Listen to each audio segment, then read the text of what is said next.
Guess who got brands talking? Brandlive.co.za. I am a human being and I killed human beings. I kept the mummified head and skull of one of the victims. That huge break. Police say they now have the killer in custody. The dead won't bother you. It's the living you got to worry about. In South Africa, 57 people are murdered every day. These are the stories of the killers and the people who hunt them. I think society deserves to be protected from me and from others like me. On today's show, we profile and meet the team. We reveal the cold facts behind serial crime in South Africa and hear the story of the quarry killer from the man who hunted him.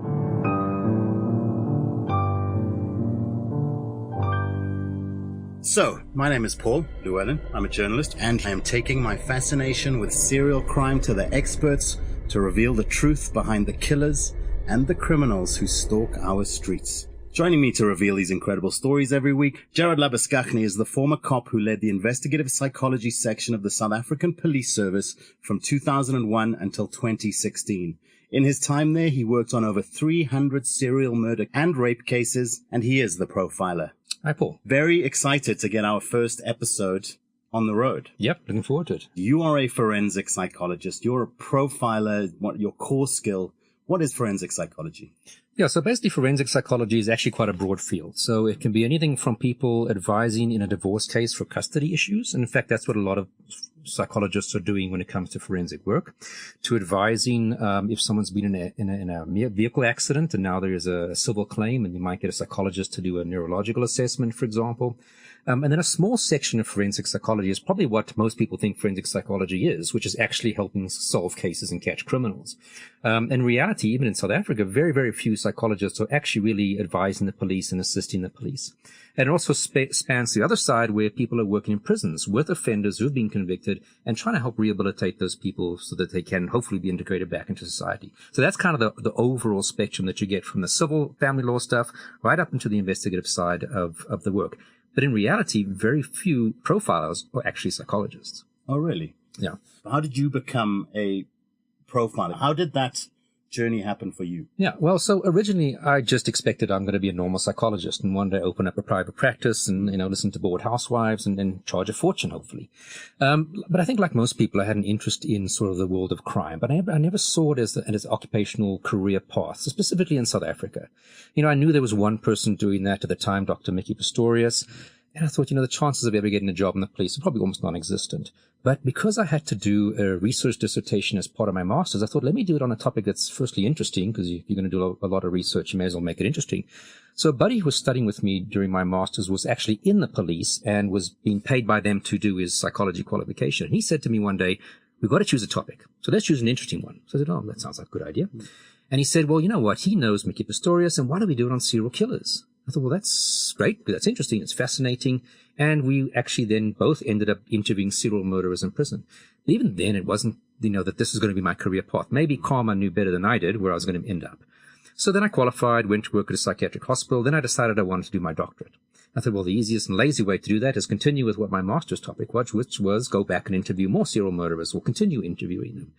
And I did that. And then one day the position became available when Mickey Pistorius had resigned, and I think in about 2000 or 99. And I said, if that post ever becomes available, I'll apply, maybe do it for 2 years and then move on. And it did come open. I did apply and I got it. And I ended up staying for 14 and a half years. And that's where I learned really about profiling. So profiling isn't something you learn at a university in an academic course, in a psychology training. It's not the standard curriculum. It's really something you learn once you're in a law enforcement environment. We all know the show Mindhunter, which is kind of telling the story of the birth of forensic psychology and profiling in the 70s into the 80s. Tell us about when did it start in South Africa? You mentioned Mickey Pistorius. Yeah. She is a name that's synonymous with kind of serial crime in South Africa. What was the birth of this capability within the police service? Yeah. So she had joined the police as a normal psychologist. And then this was around the time that the Station Strangler and the Moses Sithole cases were prominent in the media. And she had done, as part of her studies, I think she'd done a small project or assignment on serial killers or serial murderers. And when these cases started happening, I think either she mentioned, listen, I'd done a little bit about it. And they said, well, great, you're now a local resident expert. And they pulled her into those investigations. And that kind of was a start of psychology being applied to investigations in South Africa. And that kind of led to her being full-time in that capacity, taking on a second person, Elmarie Meyerberg, who's still there till today, and eventually a unit being created. And around about, I think it was 95, 96, the unit was sort of created. And for many years, it was just the two of them until I joined later on. And that was kind of the start of it. And then they had, Robert Ressler, who was a very well-known FBI profiler who passed away a couple of years ago, come out to assist with the Moses Sithole case. Okay. And then he came back later and gave some more training. And that was when the training for our cops started. And then later on, Mickey took over that training and would present, up until today, a yearly course for detectives on about serial murderers and how to deal with them. And she, of course, interacted with different people and learned more about profiling. And that was really the start of profiling in South Africa. Now, interesting thing is, most people assume law enforcement agencies throughout the world have profilers. The reality is no, very few have. In Europe, there's probably maybe 2 or 3 police agencies that have full-time employed profiling capacities. Even in the United Kingdom, it's not in the police. It's actually in the home department. The profilers are not actually part of the police. Okay. In America, most states don't have it.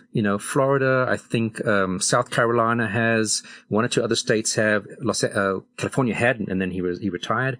So mainly it's the FBI. Canada has a few. So the fact that SAPS already had this capacity full-time in its service from about the mid-1990s, actually we're way ahead of a lot of overseas colleagues who don't even have this. So that's much credit to her for getting that started, and SAPS was sort of invested in it over the years. So unpack that a little. What has the structure of our forensic investigative unit been? What does it consist of? Yeah. So obviously Mickey was a psychologist originally. Then Elmarie came over. She had a psychology background, although she wasn't a qualified psychologist. Then later on, I think Lynn Evans, who was a detective, joined.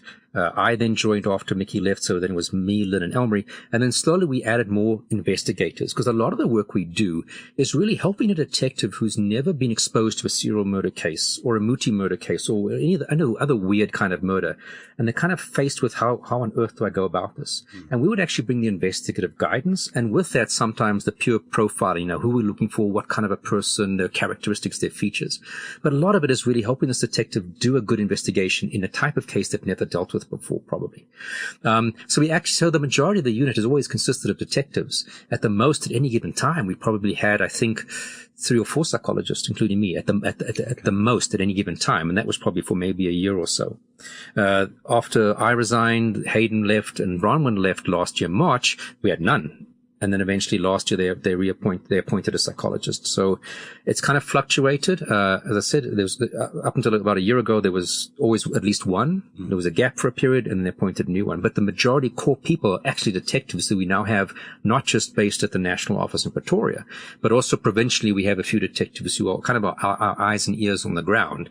And then often the head office unit will come and assist those members with the detective who needs assistance in their case. From our discussions, how I understand it is that our unit being kind of centralized in Pretoria has helped really, you talk about the kind of efficiency of this section, and that really helps. In the American system, it's a federal system, and so 3 people are murdered in County X and 3 people are murdered in County Y. Typically, they would be investigated by 2 separate investigative teams, and that's not necessarily the most efficient way to handle these kinds of cases. Yeah. So if you look like, for example, the United States, you got federal law enforcement like the FBI, then you get the state law enforcement, and then you get the local guys. There's literally 17,000 independent law enforcement agencies in the United States, if you had to look at all of them across the 50 states. So, and literally, for example, it's like almost saying Hillbrow Police Station is its own police force. They have their own budget, their own hiring, their own uniforms, their own policies, their own way of doing things. That's literally what it's like. And that's not good for a serial case where you have people who's operating across different boundaries. Now, SAPS, in South Africa, we only have one national law enforcement agency. And that's great when it comes to serials. So our ability to have one national DNA database has actually made it far easier for us to pick up serial rape and serial and murder cases, because most of our serial murder cases involve rapes from a DNA perspective. Okay. And so there are a lot of things structured in South Africa that actually make our ability to deal with serials a lot easier. There's this kind of urban legend that you hear around South Africa that we have an incredible amount of serial crime to deal with. Does that have to do with the fact that we've actually had an efficient service that is able to identify and in other countries, they maybe don't understand the gravity of their problem. Yeah. So, for example, if Uganda says we don't have serial murderers, is it because they don't have DNA systems, they don't have a national database of cases, etc., or they don't have serial murderers? Yeah. I can go to every single country has serial murderers. The question is, are you in a position to pick them up and identify them as a series? And that's always going to be the problem. Yeah. Specifically as criminals get smarter and smarter and maybe leave less evidence because we're educating them on television. So, yes, is our ability to have better stats mean we have more, or just that we're more aware of what we have? Yeah. So, yes, they talk about us being in the top 3 or 5 countries, USA, Russia, England, South Africa, whatever the fourth country is. But it's difficult to compare. We're not necessarily comparing apples with apples because, America, again, do they have a national list, or is it what they can gather from people informing them about a case? Yeah. So it's difficult to say. We do have a lot, but whether statistically, if we had the real stats, would we be number 30 as opposed to in the top 10 or 5? Difficult to say. In later episodes, we'll talk more about, you no longer being a part of the SAPS and that, you have your reasons for leaving what have you. What is the capability like now with your intelligence having left in 2016 and a lot of your colleagues have left? Where do we stand right now as far as our ability to tackle these kinds of crimes? Yeah, I think we're on a cusp. We've got quite a few more people as part of the unit, whether they're based in the province or the national office. But we're looking at how many of them have the experience in this particular job. So they might have come from being a sexual offense detective into our unit now working on these cases, or a violent crime detective, or a psychologist, for example. So, you can advertise 100 posts tomorrow. It doesn't mean you have a unit that has 100 people's worth of knowledge in the field, because they still have to learn. So we have sort of the core long-standing members like Elmarie Myberg that I mentioned, who for like 20 years was a captain and overlooked for promotions for various reasons we can go into later, who fortunately this year was eventually made a lieutenant colonel. Okay. And who was on the verge of leaving because she thought, well, what's my future? I'm 20 years in this rank. I'm always overlooked promotions. Is the organization? This was in the press last year that she was leaving. That's kind of how I came to track you down. Yeah. So, fortunately she's been promoted, and I think she'll now stay for definitely a few more years. And that is massive. If you lose her institutional knowledge, you're talking literally the history of the unit in that's gone. For sure. There's one or two other members who've been there like since 2005, Jan de Lange, who's also a lieutenant colonel. So I think if we lost those 2 people, it would be a massive institutional loss that would be very difficult to recover from, I think. Okay. So I think if they can keep the people they've got as the core element, I think we'll be fine. And I've always said I'm always happy to help if they need, whatever it's for training or guidance or mentoring people. And that offer would always stand to them. For sure. Okay, so I think we understand the broad context. How well do you sleep at night? 15 years of murder, corpses, death. How do you as a psychologist maintain your psychology? Yeah, look, I think you're a fool if you think that working in this kind of, even actually any policeman really, or policewoman, to think that this kind of stuff does not have any impact. You don't necessarily think it is at the time, and I kind of felt, my viewpoint was, I never really would have difficulties about what I saw.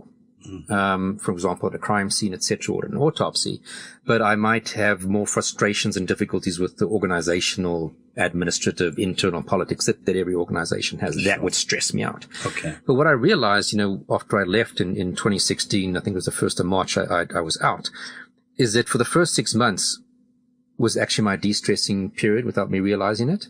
And then I kind of realized, wow, I was not really in a great space on a long-term level just because of that build-up of pressure. But I think it's a situation where you get so used to living with an X level of stress that becomes your baseline. Yeah. That you don't notice it unless something additional on top of it is happening on that day. Somebody's irritated you or something went wrong. Okay. Then you feel stress. Like if I couldn't find something I was looking for, I'd start swearing and get very irritated, which I don't do now, because my life was a bit more relaxed.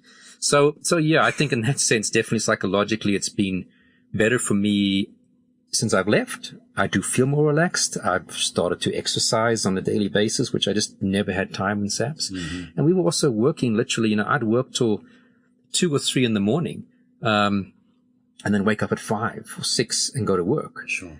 And just because I had so much to try and get done. My colleagues would drive, we'd have a WhatsApp group for the unit, and I'd be at 3 or 4 in the morning. I think, I've got to mention this something to the guys. And at 3 o'clock in the morning, I put a post on 10 messages on the WhatsApp group. Remember, guys, today we have to do this. not expecting to respond, but you're just trying to get as much possible, but it just never ended. Yeah. So that's why you kind of just permanently live with this level of frustration and anxiety and never getting stuff done. The task of a profiler is to really, to imagine the mind of a serial offender, somebody who is motivated by sexually or whatever to commit a crime. Do you acquire a bit of that coldness by kind of putting yourself in the shoes by creating that profile?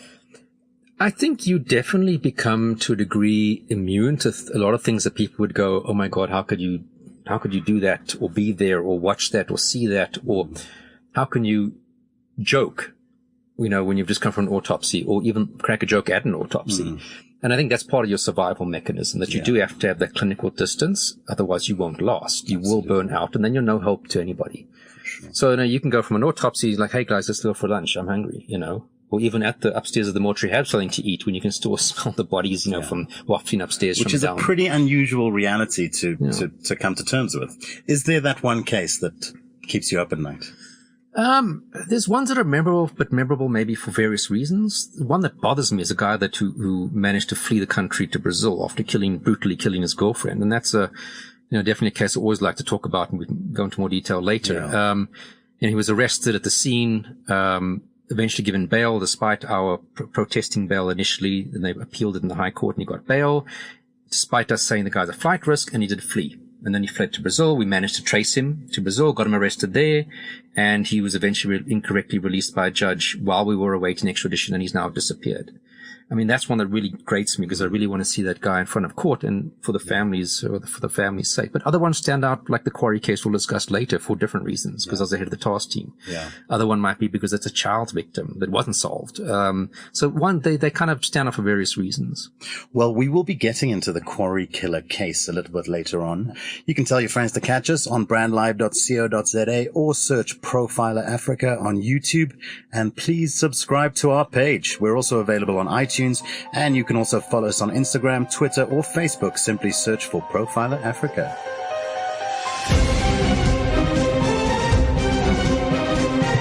Live from 27 Boxes in the heart of Melville, this is brandlive.co.za. Making a bold statement yet blending into the surrounding suburbs of Melville, 27 Boxes is a realization of edgy design and practical implementation. A radical departure from the shopping malls of our generation, yet not a return to the high streets of our youth. 27 Boxes showcases the best of a shopping center set in a garden, surrounded by the bohemian suburb that is Melville. 27 Boxes, shop, play, eat. You're listening to brandlive.co.za.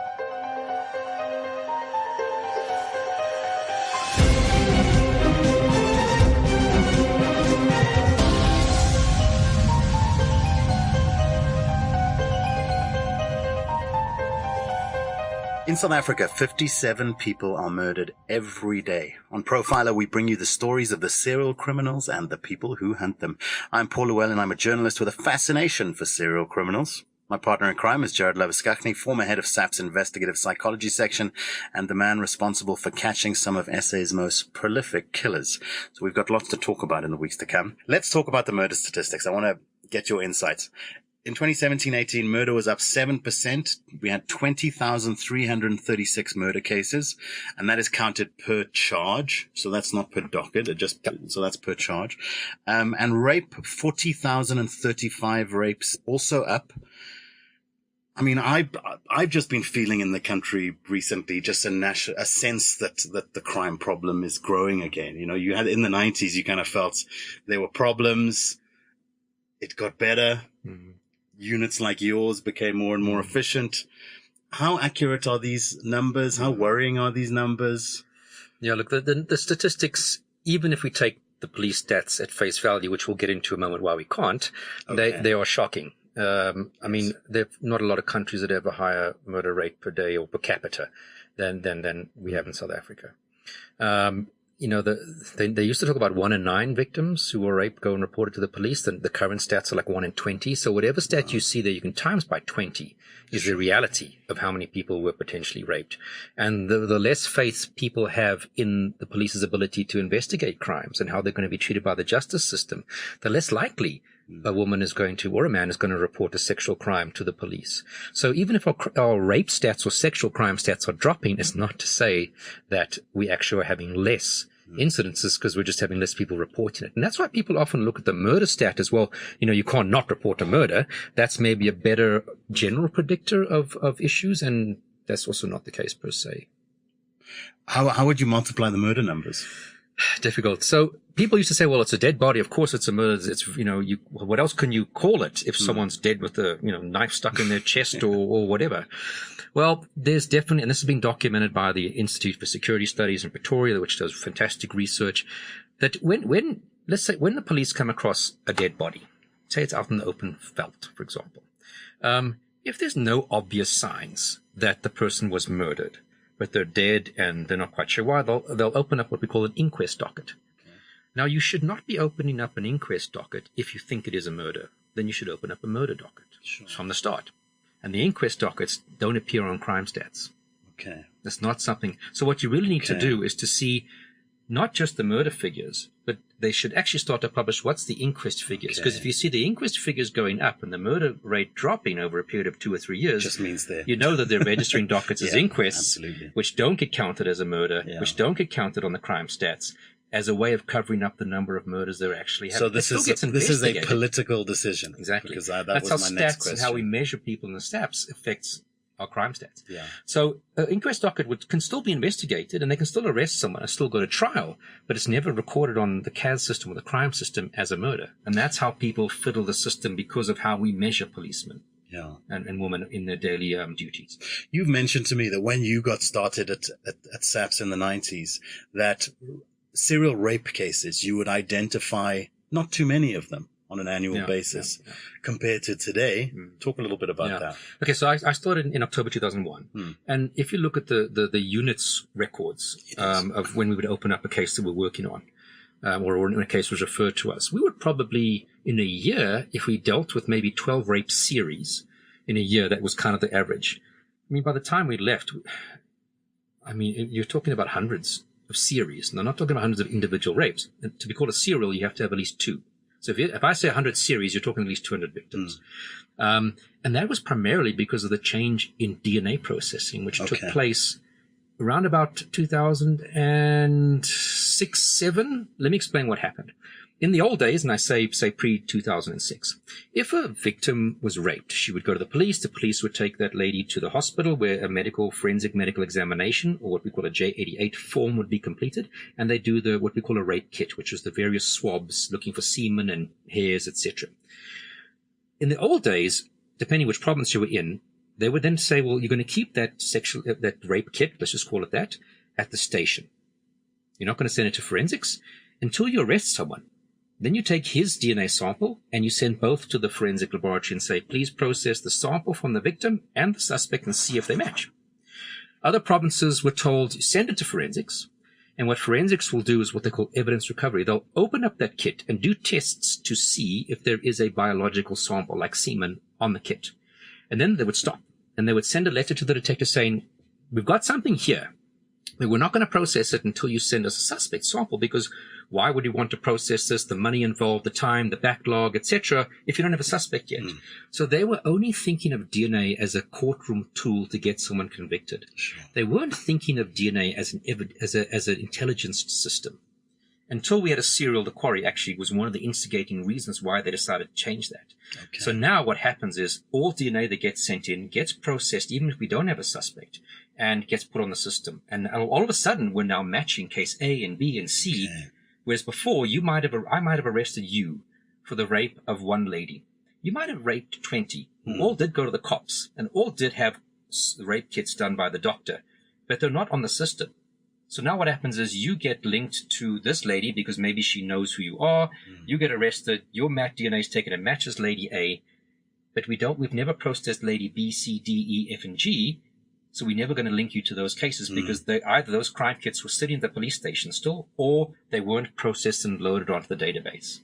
So can you imagine how ridiculous that is? We weren't realizing how many serials we had, and we were maybe catching you and linking you to one case when you've done 20.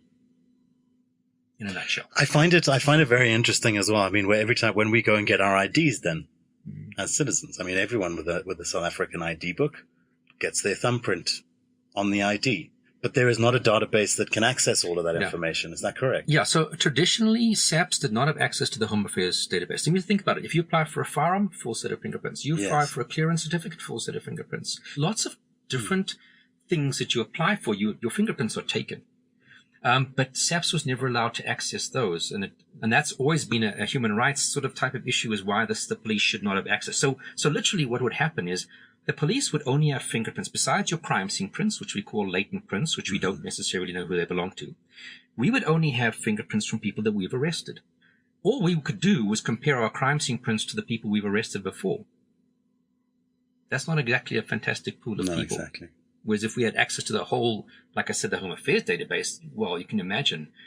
From, as I said, maybe even, I don't know if people who are seeking asylum have to give their fingerprints. You know, the pool of potential people you can compare your crime scene prints to just quadruples or even. These are very interesting kind of philosophical conversations to have. Maybe we can talk about it in the future as well, because I mean, these days, yes, there's a human rights issues around accessing your fingerprints, but all of us are being listened to by Siri all day, every day. So we have to change our perspective on these things. Let's now focus in on serial murderers. How many serial murders do we assume are active at any time in South Africa right now? So if we had to look at the units stats over the kind of couple of year period, we would probably be realizing about or identifying 10 new series every year. Okay. So we say probably at least 10 are active at any given time. Of course, there's going to be ones that we never know about for various different types of reasons, but probably 10 new ones a year. Most, I would happily to say that the majority of our serials do get caught. So we've had very few, we've never really had one that's continued ongoing killing for a number of years and we haven't been able to catch him. And I'd probably say 75 to 80% are caught. So we have actually quite a good record in terms of SAPS over the years of catching these individuals. Who stands out for you when it comes to serial killers that you've dealt with over the years or that you've interacted with? You know, because I worked in my time in SAPS with probably about 110 murder series, and then the rest were rape series, which were far more. So the ones, and that's cases you've worked on and solved. The majority of them were solved. Sure, yeah. So the ones that stand out for me, you know, obviously the Quarry one is one that stands out for me because I was in charge. They kind of said, "Hey, you can be in charge of the task team for better or worse." I think they were shifting the blame onto me if it didn't get solved. It was my fault. You know, the Norwood serial murderer who was part of my research, and I interviewed him over many, many year period, was fascinating because he was a policeman committing around the area of his barracks. And if we look at it now versus the knowledge they had about serials then, it's like it was so obvious that this guy, where he was from, where he was operating, just looking at geographical pattern of behaviors. The Modimolle serial murder, which, you know, very few people have ever heard about, which was the old Nailstrom, who was killing children, raping and killing children and a few adult women, was fascinating because of his victimology spectrum. So, you know, those are the ones that for me, and I mean, the Modimolle case and the Quarry case, we were investigating at the same time. They were ongoing. We were bouncing back and forth between the two towns, looking at those cases. You know, so those stand out for me for those reasons, but they're cases that you might have never even heard of. And we would find some serial trials, there wouldn't even be a journalist in the room. What is it like to meet a serial killer, to sit down with someone? I mean, if I remember when I started my first contact with serial murderers, which was, as I said, when I was interviewing them as part of my master's research, you know, I was busy qualifying during my master's, going to interview these guys. And of course, before you get there, you like everybody, you expect a monster. And, you know, they're really kind of normal and in many cases quite boring. Yeah. You know, they're not the Hannibal Lecters with these evil genius minds and incredible wit and intellect and sense of humor, and they're just kind of like people. You know, I always say they spend majority of their time not killing people. Yeah. So they have to be doing the things that we do on a daily basis. Yeah. A lot of them have some form of a job, even if it's a piece job maybe. So they're kind of living relatively normal lives. And I don't even think that's a facade they're putting on. It's just that is who they are. They just unfortunately have this parallel urge every now and then it comes up to want to go out and kill someone. Yeah. And when you speak to them, they're not physically what you expect. You know, in your mind, you build up the impression of even their posture being aggressive, and they're like these skinny, weedy guys. They kind of like look like me in a way, in that sense. Yeah. Some of them are quite. I mean, I got a birthday voicemail from one of them, one of the guys who I used to interview for my research on Sunday. Said, "Hey, happy birthday for this week. It's your birthday."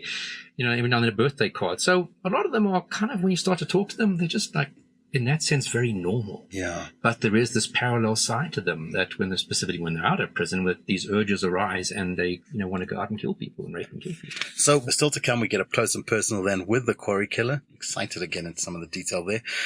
You can tell your friends to catch us on brandlive.co.za or search Profile Africa on YouTube, and please subscribe to our page. We're also available on iTunes, and you can also follow us on Instagram, Twitter, and Facebook. Simply search for Profiler Africa. Live from 27 boxes in the heart of Melville, this is brandlive.co.za.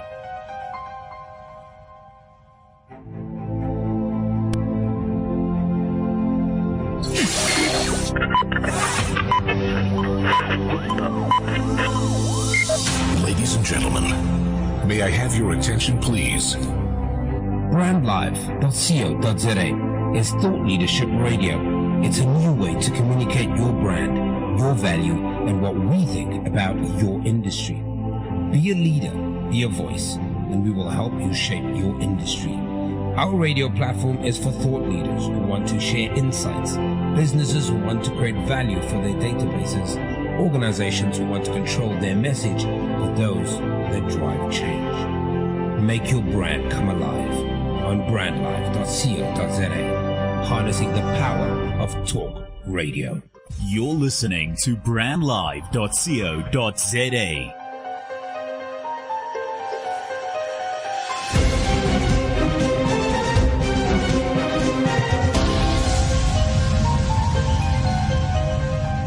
Richard Jabulani Nyauza is not a name that you may know, but if you lived in Midrand, Gauteng between 2002 and 2006, it's the name that you should have come to know. He was the Quarry Killer. Gerard, tell us, how did you come to learn about this case? So originally the first 5 murders that he committed was in 2002. Now, at that point, it was along what we now call the Krugersdorp Highway, the N14 between Pretoria and Krugersdorp. Kind of near, if people know the area, the R55, Sandton, Pretoria West, off ramp. But at the time, we were busy with what we actually call the Highwayman murder series. We're along that same highway, but where the N14 continues towards Polokwane as the N1. A few off ramps further down, maybe 10 kilometers, 15 kilometers down the road, we were busy with a bunch of bodies that were found around that area. Okay. So initially we thought this could be the same person. It's along the same highway. Although there's a 10, 15 kilometer gap between them, they were all adult females, seemed to be raped and murdered. But it turns out we arrested the Elias Chauke, the highwayman, for murders that occurred during that year. But he was in prison for the time of these other 5 bodies that occurred between January and September 2002. So we knew he couldn't be the guy who committed those other murders. So those remaining 5 cases in 2002 were investigated. It was all adult black females found in a partial or complete state of nakedness. And basically they investigated and no leads, and it was closed off. And the last one was September 2002. Okay. So a few years go by. 2006. We get contacted by a detective from the Veterbridge police station, Inspector Beloy, and he says, I've had 2 bodies in the past month or so in this particular area, which was about 2.8 kilometers away from where the other bodies had been found in 2002, as the crow flies, around an open pit quarry. And he said, look, and he didn't know about the other bodies because he wasn't working in the area at the time. So we said, Beloy, we had a whole bunch of bodies in 2002, not far from there, also adult females, naked and murdered. We think we need to look at those as possibly this guy's work also. And for some reason, he's been gone quiet for the past few years. So we then started to be called out we said, call us out to any subsequent scenes. We then started the processes of getting task team formed, which took 2 months to get authorization to get a task team put together. And eventually that in about May, so Beloy came to us, I think in February or March, or January or February. We started going to the scenes by, I think, March, April, end of March or May. We finally got authorization for 6 of us to form a task team. So, people watch TV, you think it's going to be 20, 30, 40 people. Yeah. There were 6 of us. And your colleagues overseas, if I speak to British policemen, they say, we have one murder and we have 20 to 40 people working on it. You're telling me you had, at that point, 6 or 7 murders and they had 6 of you? And then you're really talking about the crime scene photographer who's going to come and document it and collect evidence. He does both normally, or she. Sometimes you'd get the forensic pathologist to come out to the scene. In a lot of murders in South Africa, that doesn't happen. They only see the body when it gets to the mortuary. You'd have had usually a couple of uniformed policemen who would be called out initially. Someone would say, I found a body. The first people to respond would be the uniformed guys, who would then cordon off the area and then wait for the detectives. And then, of course, the detective Beloy was called out, and then my unit responded. So, you're talking anything from 10 to 15 people who would be there present. The more people there, that's not great, because they can start to tamper with the scene or unintentionally walk across an exhibit that's maybe 20 meters away from the body. And then basically once it's been documented, you then, in that case, you took the body out the water. You won't really do any investigation at the scene on the body, because of course you want to get that body in its undamaged state. You want to make sure you don't damage the body any further by your process of taking it and putting it into the mortuary vehicle.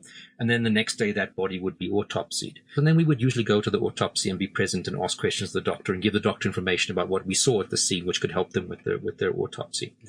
Does the fact that you don't have 40 cops on the scene like you would in the UK, does that hamper your ability to find the minute detail around a crime scene? It'll depend on the scene. Like here you have a body that was found in the water. So it was probably, and at that point it was like a mini dam wall.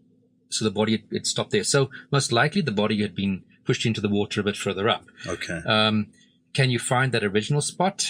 That could be anything from a kilometer long distance. Do we have the resources to walk the whole area, etc.? So you kind of have to weigh up each crime scene, whether we think, listen, we want to get 100 people in here and do a fingertip search, or get specialist forensic, we've got biological fluid dogs. So, you have dogs that sniff out money and drugs. We have ones that sniff out human blood and human semen. Oh, really? And will react even if it's micro traces of human blood and human semen. They will pick it up. Is it going to be worthwhile? Is it too big an area for the dog to search, etc.? So you kind of have to judge each scene by the circumstances of what you think you're going to get out of it forensically. So we could call in specialists, and very often what we would do in the quarry cases is we'd call out the body recovery dogs to search the whole area, because we know serials come back to the same area very often, and the dogs did find another body. So ultimately we have the 5 from 2002, January to September. We never identified any of the 2002 victims ever. 2006 we ended up with another 11. From January also to September, because I think if I recall correctly, we caught them about September. So now, of course, we start to GPS all the crime scenes. We start to try and identify the victims. And in this case, I think we had, out of the 16, I think only 8 were ever identified. So we started to try and identify the newer victims. We were successful as further bodies occurred. We were able to identify some of them. We were able to figure out where they were going at the time, who they were supposed to be meeting, if they had a cell phone that would invariably help us try and track the suspect. Because, South African suspects tend to take the victim's cell phone themselves, because they are often from low economic groups themselves, the suspects. So your main priority might be to rape and murder, but hey, if there's a wallet there and you're hungry, you're going to take that. Although it's not a financially motivated crime. That's the secondary benefits for the suspect. And cell phones were instrumental in helping us also get closer towards the suspect as the investigation went through. And we probably would have caught him with the cell phone if we hadn't had a breakthrough later on towards the end of the series. Which relates back to the DNA. And also, we also then started to reconstruct the faces of some of the victims who were decomposed. So we had big posters made that we would put up. But the thing is, where do we put it up? Which township? Because these victims could have come from 100 kilometers away. So we did do big reconstructions. Our forensic artists at SAP's Forensic Science Laboratory recreated these pictures' faces as best as we could. We put them up in various areas. It didn't help us identify any of those victims that we had posters made. When do you make a decision to engage the media on these types of cases? It's a tricky one, because on the one hand, if the suspect realizes that the police are focusing on the area, they can go quiet, relocate to a different area, and then we might have 10 bodies before we realize we have a serial, that guy shifted to a different area. And that's not to say we want people to be killed in this particular area, but it's a catch-22. So we normally say, look, we do have a responsibility to warn people in society that we have a suspect operating in this area. We think his modus operandi would be to offer you a job. Please don't go alone with anybody, no matter how convincing they seem. Don't go alone with someone for a job offer, etc., etc. So you do have to make that announcement. that, as I said, does pose certain restrictions or difficulties for the investigation, but, you can't not let it be known. But the sad thing is, how do you not become a victim? Don't go anywhere with a stranger, which is kind of like, well, hey, that's pretty good general advice. Yeah. Because that's how these guys do you. They offer you a job and convince you to go with them. And that's how they get you to where they want to commit the crime. Let's talk about, over your experience, there emerges a pattern which is fairly regular in South Africa. Talk about that pattern of and what percentage of killers that you engage with, of the 110 odd cases that you worked on, followed that pattern. Yeah, so, from our own experience, but we also did some really great research with an American university on our serials. But in a nutshell, most of our South African serial murderers will approach a adult female, on the streets, at a taxi rank, public place, and say, "Are you looking for a job?" And because we have such a high rate of unemployment, it's not that difficult for some lady to go, "Yes, I do need a job." Yeah. How much is the pay? 500 Rand a day. Wow. Yes, please. Yeah. And he'll either say, "Come with me now," or "Meet me here tomorrow, bring your ID book." Yeah. Or your CV. And he will walk, jump in a taxi, ride, train, and eventually say, "We need to take a shortcut through this veld," like many people do, and to a pre-identified area which he feels comfortable enough operating in. Yeah. And that comes back to the geography of serial crime, which we can talk about at another date, and then he will rape and murder them. Yeah. So that is kind of the stock standard way in which our suspects are getting hold of their victims. Because of our high unemployment, they're basically using economic circumstances and desperation of people as an effective means of luring. Again, preying on their vulnerability. Absolutely. And for younger kids, they'll just usually walk up to them and say, "I need directions to this place." And in the black culture, it's rude for a child to just point an adult in a direction and say, "It's over there." Yes. You'll say, "Hey, I'm an adult. You must take me there." Yeah. Okay, yes, uncle. And then they get lured that way. So here's a good takeout from episode 1 is, something we're taught all as we grow up: don't talk to strangers. Don't trust strangers. Yeah. This is it's not some great advice it's stuff to you avoid. should be doing daily, not just when you think there's a serial actor. Yeah, Sadly, of course, absolutely. How do you then cut to solving this crime? Let's get to the chase. How do you catch him? There were a few ways. As we started to identify some victims, we knew what their patterns were, where they were going to. One victim said she was in Pretoria, approached by this guy. She said she didn't need a job. So he said, "Well, maybe you have a family member that needs a job. Here's my name. Here's my phone number." Okay. So when we identified, and that wasn't the victim, she then gave it to her sister. So sadly, her sister became the victim and came 140 k's from KwaMashlanga in the north to Pretoria, luckily with her boyfriend, to meet this particular guy. Okay. So once we were able to identify that, we could get the guy's phone number, and he wrote the name Jabu, which turned out to be Richard Jabulani Nyahuza. So that was one angle. Then, as I said, some of the cell phones of the victims were gone, and we were tracing those cell phones in terms of where they were moving around. So that was another so he was angle. actively using the victim's cell phones. Exactly. Okay. So that was sort of two angles that were bringing us close to this guy. And we probably, if we hadn't had the other breakthrough they'll get to in a moment, we probably would have caught him via that method within a few days. But what happened was, we one day get a phone call from the forensic laboratory saying, "We've had a DNA match. Remember those 2002 bodies that you had, those 5? Well, the very last victim in September, the DNA from that victim, semen, matches a guy who was picked up for an attempted rape of a little girl in September 2002. So this is where the system starts working. Yes. So what happens was, Richard Jabulani Nyahuza had attempted to rape his girlfriend at the time's daughter. He wasn't a successful rape, it was an attempted rape. Okay. He was arrested, he was charged, he was found guilty in the magistrate's court. They then, because it was an attempted child rape, the magistrate's court in those days couldn't give a life sentence. So they referred to the High Court. High Court reviews the decision of conviction first before they decide whether they're going to give a sentence. And they felt, no, there's not enough evidence to convict him. Okay. But he spent 4 years in trial, awaiting trial, on his appeal, etc.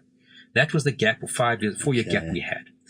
But what happens is the High Court then says, no, sorry, I don't actually think there's enough evidence to convict this guy. And they release him in November 2005. Okay. But his DNA had been taken, almost by fluke. Because it was an attempted rape, they normally wouldn't have taken his DNA because they would have said, what are we comparing it to? Because the little girl wasn't successfully raped. Sure. So a mistake in that sense led to his DNA being taken, loaded onto the DNA database. And finally, we get this phone call, I think early September. Listen, we've got a match. This guy, Richard Jabulani Nyahuza. Now we know, oh, hang on. Well, he's linked now to one of the 2002 cases. Okay. Jabu was the name we got. This guy is Richard Jabulani, so he's probably the guy now. Yeah. We then get hold of the old case docket. We get hold of the old detective. We say, listen, take us to where this guy was. We get taken to the lady, the mother of the daughter, his ex-girlfriend, and she said, look, He obviously doesn't stay with me anymore because of what happened, but I know where he is staying because he's back in the area. Okay. So that night we hold a stakeout in the area over his house that she pointed out to us, and we arrest him as him and his brother arrive at his house. Okay. And it all adds up. I mean, the DNA adds up. His geographical location adds up. Then the DNA is now the matching. history of sexually motivated crime adds up. Yeah. You know, the DNA, ultimately we had about 8 DNA links in the 16 cases to the old cases and the 2006 cases. He did pointing out, which is when he takes an independent officer who's not familiar with the case and he shows him various locations of where bodies were left. That's fantastic evidence in court because only he would know that. Yeah. And we had ultimately also to use modus operandi evidence to get him convicted on the other 8 cases where there was no physical. There wasn't a cell phone linkage. There wasn't DNA, and he didn't confess or point it out. And that's why I testified that the modus operandi was the same and unique enough for me, in my opinion, to say that whoever it is, I can't say it's Richard, whoever it is the same guy. Yeah. And the court actually accepted that evidence, and he was convicted on all 16 murders and got 16 life sentences and I think a couple hundred more years. Tell us about taking him into custody briefly, and then just tell us about the man a little. Again, an unassuming person, skinny guy. His current girlfriend said, no problems with him. He had a nice little, neat little RDP house that was given to him while he was actually awaiting trial or in prison. Meek and mild kind of guy. Within an hour or two of him being interviewed, he was admitting to what he had done. Okay. And then, as I said, we arranged the pointing outs with the independent objective officer the next day. Okay. And he basically said, woman treated him badly. I think he said woman had given him HIV and he was getting revenge on woman. Yeah. And the problem is lots of people. Fairly typical that. Yeah. But the thing is, there's lots of people in society who probably have, all of us guys will probably say, well, girlfriend A, B, and C treated me very badly and lied to me. But we don't go out and kill people. No, absolutely, absolutely. So that in itself is his explanation. Yeah. Whether that's really the reason that caused him, as opposed to every other guy that's happened to, to do it, we'll never really know. We are going to get into that detail in future episodes as well, about really digging deep down into the psychology of these guys and what it is that motivates them. Just taking him into custody. Tell us about how that went down. So basically we had everybody waiting in the area, one or two cops one cop observing the house for a couple of hours at the Shebeen opposite, where he was busy fitting into the patrons. And as he saw the 2 people arrive, the whole team came in and grabbed the guys. Okay. So obviously he separated them, the 2 of them, because we weren't sure were both involved, which one of the 2 were involved. Was it him, his brother, or both? Okay. We excluded the brother very quickly. And then, of course, we had the forensics team combing that house. They were going to the dustbin outside. They found SIM cards belonging to some of the victims. They found 1 or 2 of the phones inside the house. Sure. So the evidential material started to gather. And a lot of your work starts once you've caught the guy. It's not the end of it. Absolutely. But unfortunately, the task team was shut down within a few days, primarily because Jackie Salebi at the time shut down all specialized units in 2006. Okay. We know the history of Jackie Salebi and all task teams. So all of a sudden they took away Captain Fabricius back to the murder and robbery or serious and violent crime unit. Maduna had to go back to the station. Obviously the 3 of us from my unit could continue, but our resources were taken away, and they kind of also had the attitude, well, you've caught him now, so what's the problem? You have to prepare that whole case for court, which is a lot of work. You have to make sure the witnesses come for consultations, etc. So a lot of your work starts after the arrest, which a lot of up and our commanders don't really get that. Yeah. It's going to be very interesting, I think, when we get into really discussing that kind of, how the 2 systems work together, the teams on the ground and then the management structure there at SAPS, and how the political issues there affect. And we literally had politicians interfering in some degree with this, but that's a story, as I said, from that time. What's your takeout from the quarry killer? What's your number one takeout from this particular case? What I always like to say to people, it shows you that you don't have to have hundreds of people.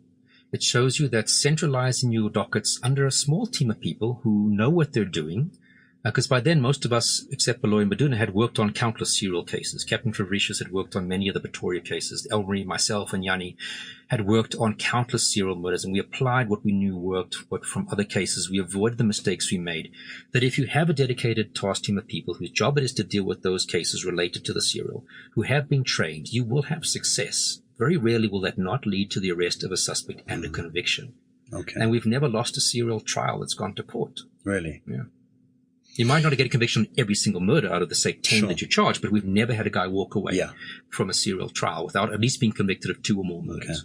Okay. I think the one interesting thing that I want to mention to listeners as well is that because a crime that has been solved, I understand that the materials related to those cases then become public record. We will be posting over the course of the series images, crime scene images, etc., that listeners can engage with and really get a visual sense of what it is we're talking about, which I think is going to be a really nice addition. So as we get deeper into the podcast, we'll start adding these layers so that people can really get an understanding and an insight into what you've been confronted with over your career and kind of how the whole process works of profiling and dealing with these kinds of crimes. So that's something to look out for. And go to our Instagram page. We're going to put up a couple of pictures related to the Quarry Killer.